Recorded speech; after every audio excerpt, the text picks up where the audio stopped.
Hello everyone. In today's short video, we will learn about the non-stress test. Non-stress test is an important test for the assessment of fetal well-being. ठीक है, आज हम जो discuss करेंगे that is the assessment of the fetal well-being. One of the important test that is the non-stress test, जिसको हम NST कहते हैं. ठीक है, तो NST क्या है? एक ऐसा टेस्ट है जिसमें हम फीटल वेलबींग को एसेस करते हैं. तो मूविंग फॉरवर्ड हम डिस्कस करेंगे indications of NST, non stress test.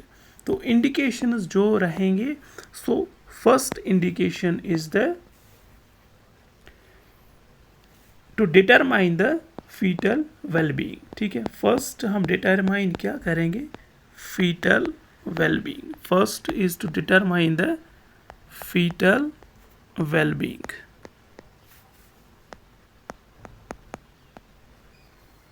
ठीक है, सेकंड जो इंडिकेशन रहेगा that is the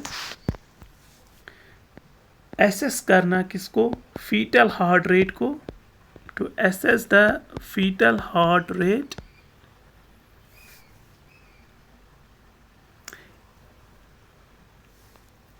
in response to fetal moment. ठीक है, in response to fetal moment. Fetal moment. ठीक है, another important indication is the to assess the placental function. Placental function and placental oxygenation. ठीक है, that is यूट्रोप्लेसेंटल oxygen. ठीक है, oxygenation. ठीक है, तो these are the simple indication of the non stress test. So non stress test जो है होता है, इसका जो टाइम पीरियड है दैट इज आफ्टर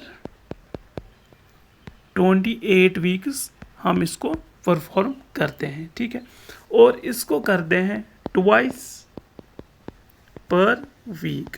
ठीक है, और इसमें जो पोजीशन मदर को प्रोवाइड करते हैं that position is the side lying. That is the side lying position. And during this procedure हमें इंपॉर्टेंट कौन सा वाइटल चेक करना है? That is the BP. ठीक है, BP should be checked frequently. Assess frequently.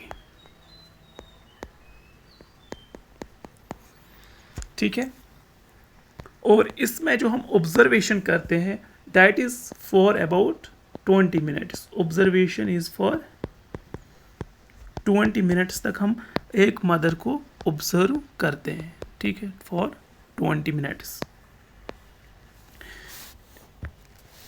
ठीक है, इसमें हम क्या करते हैं? हम फीटल हार्ट रेट को चेक करते हैं. हम FHR को चेक करते हैं विदाउट प्रोड्यूसिंग द स्ट्रेस. ठीक है, कोई भी स्ट्रेस या कोई भी कंट्रैक्शन हम प्रोड्यूस नहीं करते हैं, और without contraction, without producing any contraction or any external stimulus on the uterus, हम क्या करते हैं? हम FHR को चेक करते हैं. ठीक है, simply if this is the uterus, this is the placenta, this is the umbilical cord and this is the fetus, हम क्या करते हैं? मदर के एब्डोमेन को हम एक डिवाइस से कनेक्ट करते हैं. ठीक है, एक डिवाइस से कनेक्ट करते हैं जिसको हम कहते हैं टोको डायनामीटर, जिससे हम कंट्रैक्शन उसको एसेस करते हैं. अनदर इज द कार्डियो टोकोमीटर, जिससे हम हार्ट रेट को एसेस करते हैं. ये क्या होता है? एक अल्ट्रासाउंड ट्रांसड्यूसर होता है. ठीक है, अल्ट्रासाउंड ट्रांसड्यूसर होता है. ठीक है, with the help of this हम फीटल हार्ट रेट को कंटिन्यूअसली मॉनिटर करते हैं. ठीक है, तो प्रोसीजर हम देख लेते हैं कि हम कैसे इसको करते हैं एंड हम रिजल्ट्स को कैसे एनालाइज करते हैं. तो फर्स्ट इज द प्रोसीजर. ठीक है, फर्स्ट इज द प्रोसीजर. तो प्रोसीजर में हमें क्या करना है? हम जब इसको करेंगे तो first step is that we have to place cardiotocometer place cardiotocometer, place cardiotocometer, place cardiotocometer on mother abdomen, ठीक है, ऑन मदर एब्डोमेन, ठीक है। कार्डियोटोकोमीटर को हमने प्लेस करना है कहाँ पे, मदर के एब्डोमेन पे। उसके बाद हमें करना है, उसके बाद वी हैव टू डू, हमें क्या करना है, हमें फीटल हार्ट रेट को एसेस करना है, ठीक है, FHR को एसेस करना है, assess fetal heart rate for 20 minutes, ठीक है, 20 मिनट्स तक फीटल हार्ट रेट को एसेस करना है विथ यूटेराइन कंट्रैक्शन, ठीक है, विथ यूटेराइन कंट्रैक्शन, ठीक है। एक्सटर्नली हम कोई कंट्रैक्शन प्रोड्यूस नहीं कराते हैं, हम जो कंट्रैक्शन आते हैं उसी टाइम पे हम क्या करते हैं, FHR चेक करते हैं फॉर 20 मिनट। नाउ उसके बाद अब हमने कार्डियोटोकोमीटर को प्लेस कर दिया, ठीक है। अब हमें 20 मिनट्स तक फीटल हार्ट रेट को एसेस करना है। अब हमें देखने को क्या मिल सकता है, what we will find in this. तो फर्स्ट इज, अगर increase heart rate, increase fetal heart rate, ठीक है, 15 beats, increase fetal heart rate 15 beats from baseline, from baseline at least 2 times, ठीक है। अब अगर हमें क्या मिला देखने को कि फीटल हार्ट रेट जो है वो 15 बीट्स हमें इंक्रीज मिली एट लीस्ट 2 टाइम्स। जितनी बेसलाइन हार्ट रेट है, मान लो 150 है बेसलाइन हार्ट रेट, हमें कितनी मिली 170, एट लीस्ट 2 टाइम्स हमें मिली, ठीक है। और जो ये इंक्रीज हार्ट रेट हमें मिली है ये होनी चाहिए इंक्रीज, कितने टाइम तक ये इंक्रीज रहनी चाहिए, increase fetal heart rate remain increase for 15 seconds, 15 seconds तक इसको इंक्रीज ये रहनी चाहिए, ठीक है, from the baseline heart rate, ठीक है। अगर हमें ये जो पैरामीटर्स है, अगर हमें ये पैरामीटर्स मिले then we can say that the test is the reactive test, ठीक है, that the test is reactive, that is it indicates the foetal well being, ठीक है, it indicate foetal well being. Reactive test ही को हम बोलते हैं that is acceleration हमें मिला। एक्सेलरेशन का मतलब है इंक्रीज हार्ट रेट, ठीक है, एक्सेलरेशन हमें मिला दैट इज इंक्रीज FHR, ठीक है, इंक्रीज FHR। अगर हमें रिएक्टिव मिला, ठीक है, रिएक्टिव का मतलब ही है, रिएक्टिव का मतलब ही है that is the test is normal और द टेस्ट इज नेगेटिव, ठीक है, द टेस्ट इज नेगेटिव, ठीक है। तो ये एक पैरामीटर था जो हम इसमें एसेस करते हैं। तो फिर से देख लेते हैं। तो पहले हमने किया, कार्डियोटोकोमीटर को हमने मदर के एब्डोमेन पे प्लेस किया, ठीक है, मदर के एब्डोमेन पे प्लेस किया। उसके बाद हमने एसेस किया फीटल हार्ट रेट, हमने एसेस की fetal heart rate for 20 minutes with uterine contraction. Uterine contraction के साथ साथ हमने FHR को एसेस किया है फॉर 20 मिनट्स।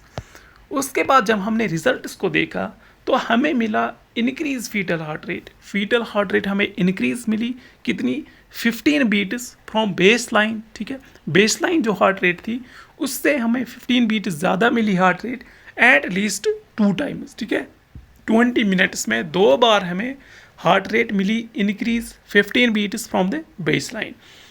और जो ये इंक्रीज हार्ट रेट में मिली 15 बीट्स जो इंक्रीज हुई, ये इंक्रीज रहनी चाहिए फॉर 15 सेकेंड्स, ठीक है, 15 सेकेंड्स तक ये इंक्रीज रहनी चाहिए, ठीक है। 15 सेकेंड्स तक इसको इंक्रीज रहना है, तभी हम इस टेस्ट को कहेंगे रिएक्टिव टेस्ट, ठीक है। हम इसको कहेंगे रिएक्टिव टेस्ट, और इसी को हम कहते हैं नॉर्मल टेस्ट, और इसी को हम कहते हैं नेगेटिव टेस्ट, ठीक है। तो ये एक कंडीशन हमारे पास हुई है। अब नेगेटिव टेस्ट कब होगा, ठीक है। अब हम नेगेटिव की बात करेंगे कि नेगेटिव टेस्ट हमें कब आएगा, ठीक है। अब अगर टेस्ट नेगेटिव होगा, ठीक है,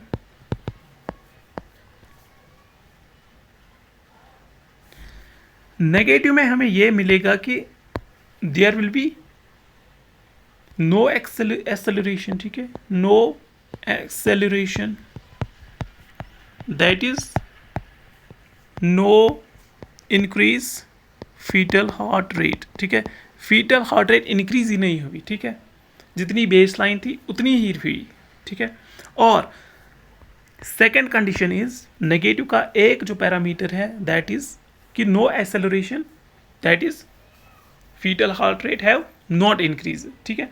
या अगर फीटल हार्ट रेट इंक्रीज हुई लेकिन less than 15 beats per minute, ठीक है, less than 15 beats per minute, or the fetal heart rate that increases less than 15 beats per minute lasts less than 15 second, ठीक है। 15 सेकेंड से कम time तक अगर ये एलिवेट रही, that means the test is negative test, ठीक है, ड्यूरिंग द टाइम पीरियड जो हम इस टेस्ट में लेते हैं। अगर इंक्रीज ही नहीं हुई फीटल हार्ट रेट तो नेगेटिव, या अगर less than 15 beats per minute increase हुई foetal heart rate from the baseline तब भी नेगेटिव, या अब अगर इंक्रीज हुई, मान लो for example greater than 15 beats per minute from baseline हमारी हार्ट रेट जो है इंक्रीज हुई, लेकिन फिर वो जो एलिवेटेड हार्ट रेट थी वो लेस देन 15 सेकेंड्स रही, ठीक है, 15 सेकेंड से कम टाइम तक एलिवेटेड हार्ट रेट रही, तो that is also negative test, ठीक है, that is also negative test. अब another is that is unsatisfactory, ठीक है, अनसेटिस्फैक्ट्री टेस्ट। तो अनसेटिस्फैक्ट्री हम कब कहेंगे, अनसेटिस्फैक्ट्री, एक तो रहा नेगेटिव, एक तो रहा पॉजिटिव, ये वाला जो है दैट इज पॉजिटिव टेस्ट। पहले जो हमने डिस्कस किया कि हार्ट रेट का बढ़ जाना 15 फ्रॉम द बेस लाइन, ठीक है, 2 टाइम्स, और इसका एलिवेटेड रहना फॉर 15 सेकेंड्स, तो उसको हम नॉर्मल कहते हैं, ठीक है। ये वाला जो है this is the positive test और एबनॉर्मल टेस्ट। अनसेटिस्फैक्ट्री क्या है, अगर हमें रिजल्ट्स जो है हम उनको इंटरप्रेट नहीं कर पाए because of the poor quality of the fetal heart rate tracing, ठीक है। अगर इंस्ट्रूमेंट में प्रॉब्लम है या इंटरप्रिटेशन में प्रॉब्लम है due to the poor quality, तो उसको हम अनसेटिस्फैक्ट्री लेबल करेंगे। तो this was about the non stress test, ठीक है, नॉन सिट्रस टेस्ट।